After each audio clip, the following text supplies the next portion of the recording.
আমাদেরকে বিপদগ্রস্ত করে পুরো বাংলাদেশের কাছে আমাদেরকে ধ্বংস করে যারা পলাতক হয়েছে তাদেরকে যাতে কোনোভাবেই দেশ ছাড়া না করা হয়।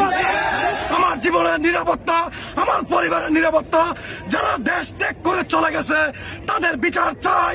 আমরা কোন স্বরাষ্ট্রমন্ত্রী, কোন রাজনীতিক, কোন নেতার পিছনে আমরা থাকতে চাই না। পুলিশকে স্বতন্ত্র করে দেওয়া হোক, পুলিশের আইজির কমান্ডে আমরা চলবো। আমরা কোনো সরকারের অধীনে আর গোলামি করবো না। যারা এই জীবন পাচারটিকে করছে, যারা এই জীবন পাচারটি করছে তাদের সাথে আমরা আর নাই। আমরা সুন্দর, নিরপেক্ষ এবং সুন্দর একটি পুলিশ বাহিনী করতে চাই। সেই ব্যবস্থায় আপনাদের সবাই আমরা মর্মাহত। আমরা যারা পুলিশ বাহিনীতে যারা কর্মরত আছি, পুলিশ সদস্য, আমরা চাই নাই এরকম কাউকে আমরা মারতেও আসি নাই, আমরা মরতেও আসি নাই। আমরা আসছিলাম আমাদের পরিবারের স্বার্থে, আমাদের নিজেদের স্বার্থে। আমরা যে কাজটা এখন আমাদের হয়েছে, আমরা প্রত্যেকেই মানসিকভাবে বিধ্বস্ত, বিপর্যস্ত। প্রত্যেকটা পুলিশ সদস্য আমাদেরকে ব্যবহার করছে যারা, তারা আজকে দেশ পলাতক। আমাদের কোনো গার্জিয়ান